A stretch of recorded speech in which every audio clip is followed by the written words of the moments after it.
আসসালামু আলাইকুম রহমতুল্লাহি বারকাতু। আমার দিন ইসলামের ভাই বোনেরা, আশা করি আল্লাহ পাক তোমাদের ভালো রেখেছে। আল্লাহ পাক আমাকে ভালো রেখেছে। আল্লাহ পাক আমাদের সবাইকে দিন দুনিয়া ভালো রাখুক, আমাদের সবাই জান মাল ইমান ইজ্জত আবরুকে রক্ষা করুক, আমিন।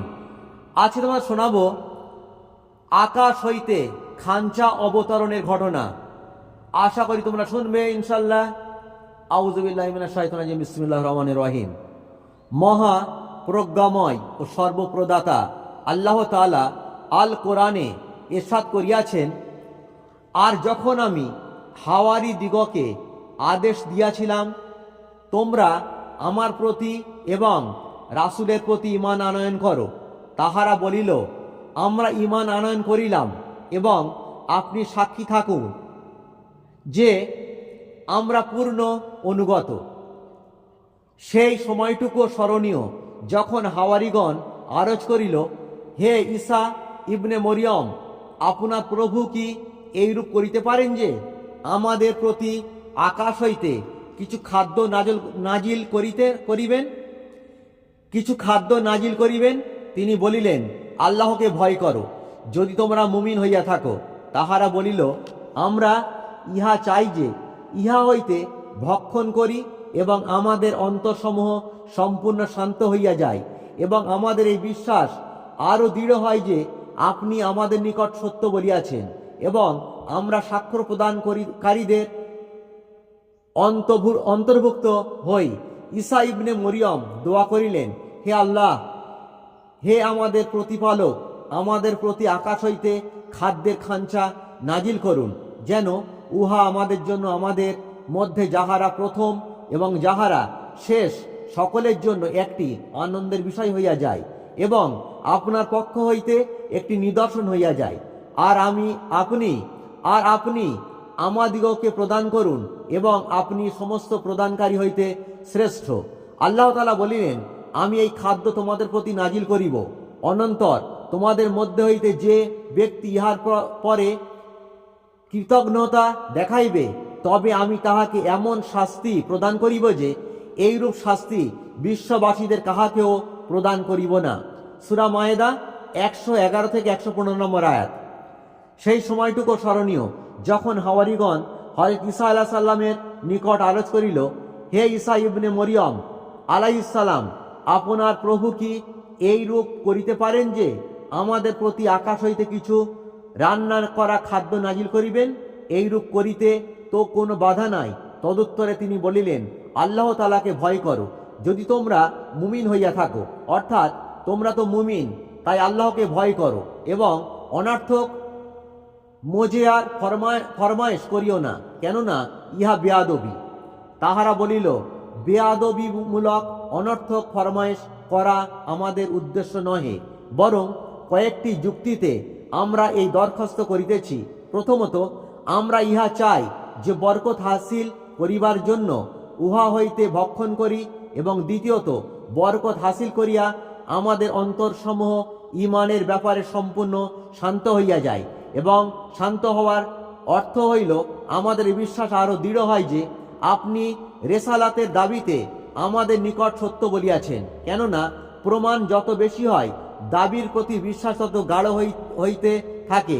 এবং তৃতীয়ত, ইহা চাই যে আমরা আমাদের মধ্য হইতে এই মোজেজা দর্শনে বঞ্চিত ব্যক্তিদের সামনে সাক্ষ্য কারীদের অন্তর্ভুক্ত হই। অর্থাৎ সাক্ষ্য প্রদান করিতে পারি যে আমরা এইরূপ মোজেজা প্রত্যক্ষ করিয়াছি, ফলে তাহাদের সামনে রেসালাত প্রমাণিত হয় এবং ইহা তাহাদের হেদায়েতের পন্থা হইয়া যায়।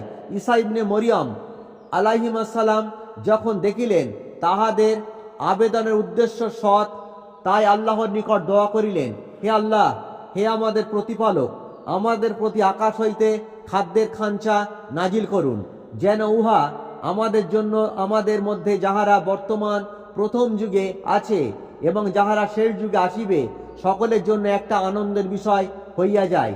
যাহারা উপস্থিত তাহাদের আনন্দ হইল ভক্ষণ করায় এবং আরজি কবুল হওয়ার, আর পরবর্তীদের আনন্দ হইল স্বীয় পূর্বপুরুষদের প্রতি নিয়ামত প্রদত্ত হওয়ার।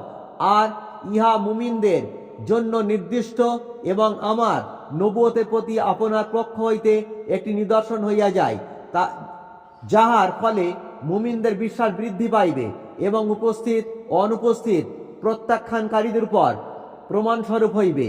এবং এই উদ্দেশ্যের মধ্যে মুমিন ও কাফের সকলেই সামিল রহিয়াছে।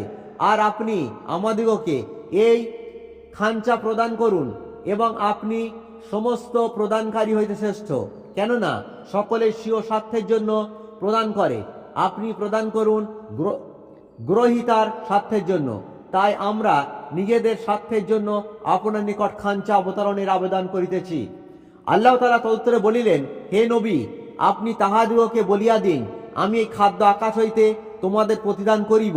অতঃপর তোমাদের মধ্যে হইতে যে ব্যক্তি ইহার উপর অর্থাৎ এই নিয়ামতের প্রতি কৃতজ্ঞতা দেখাইবে, ইহার যৌতিক ও প্রমাণিক ওয়াজিব হক সমূহ আদায় না করিবে, তবে আমি তাহাকে এমন শাস্তি প্রদান করিব যে এইরূপ শাস্তি তদানীন্তন বিশ্ববাসীদের কাহাকেও প্রদান করিব না। তফসিরে আশরাফি, সূরা মায়েদা, আয়াত 112 থেকে 115। তিরমিজি শরীফের একটি হাদিসে বর্ণিত আছে যে রুটি ও গোশত সমৃদ্ধ খাঞ্চা আকাশ হইতে তাহাদের প্রতি অবতীর্ণ হইয়াছিল। সেই হাদিসে ইহাও বর্ণিত হইয়াছে যে তাহারা অর্থাৎ তাহাদের কেহ কেহ বিশ্বাসঘাতকতা করিয়াছিল এবং পরবর্তী দিবসের জন্য সঞ্চিত করিয়া রাখিয়াছিল। এই বিশ্বাসঘাতকতার শাস্তিতে তাহারা বানর ও শূকরের আকৃতি প্রাপ্ত হয়। আর ওই হাদিস দ্বারা ইহাও বোঝা যায় যে সঞ্চিত রাখিয়া ভক্ষণ করা নিষিদ্ধ ছিল। প্রচলিত আছে যে একদা একদল ইহুদির পরামর্শে হাওয়ারিগণ হযরত ঈসা আলাইহিস সালামকে বলিল, হে আল্লাহর নবী ঈসা ইবনে মরিয়ম, আপনার আল্লাহ কি আমাদের জন্য আসমানি খাদ্যের খাঞ্চা নাজিল করিতে পারে?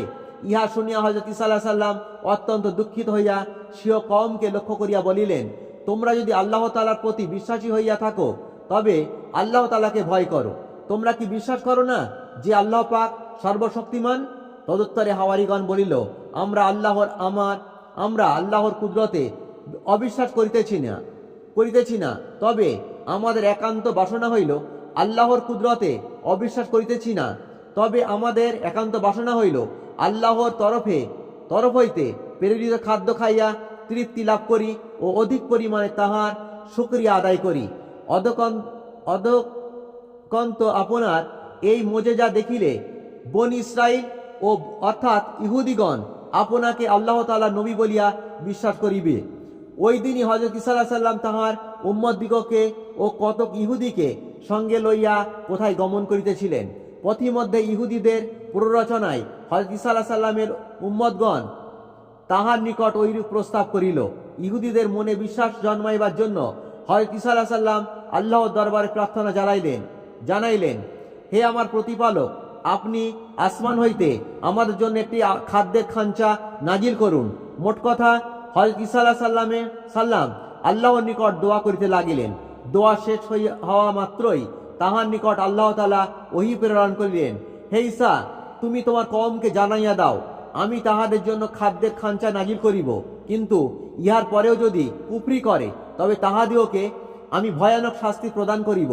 এরূপ শাস্তি প্রদান করিব যাহা ইতপূর্বে কাহাকে প্রদান করি নাই। অতঃপর সত্যই আসমান হইতে খাদ্যপূর্ণ একটি বিরাট স্বর্ণের খাঞ্চা নামিয়া আসিল। উহা দৈর্ঘ্য প্রস্থ 40 গজ করিয়াছিল। খাঞ্চাখানা নানা রকমের সুখাদ্য দ্বারা পরিপূর্ণ ছিল। উহা নামিয়া আসিবার পূর্বেই আসমান হইতে অপূর্ব সুগন্ধি আসিয়া উপস্থিত লোকদের মন প্রাণ জোড়াইয়া তুলিল। উক্ত খাঞ্চায় অনেক রকমের ফল ও রান্না করা খাদ্য বোঝাই ছিল। দুনিয়ার কোনো খাদ্যের সঙ্গে স্বাদে ও গন্ধের উহার তুলনা বিরল। দুনিয়ার কোনো রাজা বাদশাহ কোনোদিন উক্তরূপ খাদ্যের চিন্তা করিতে পারে নাই। উক্ত খাদ্যের একটি গুণ ছিল, উহা আহার করার পর যে কোনো কঠিন ও জটিল রোগ আরোগ্য হইয়া গেল, অর্থাৎ সারিয়া গেল। উক্ত খানা হযরত ঈসা আলাইহিস সালামের সামনে মাটিতে স্থাপিত হইল।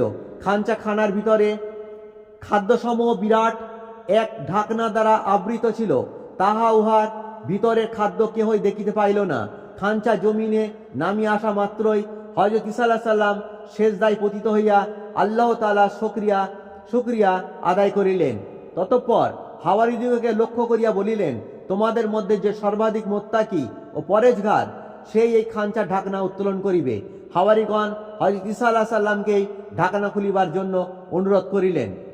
এরপর তিনি নিজেই বিসমিল্লাহির রহমানির রহিম বলিয়া খাঞ্চার ঢাকনা উত্তোলন করিলেন। আরও প্রচলিত আছে, হযরত ঈসা আলাইহিস সালাম খাঞ্চার ঢাকনা খোলার পর দেখিতে পাইলেন উহার মধ্যে কাঁটাবিহীন ও তৈলে ভাজা বিরাট একটি মাছ রহিয়াছে।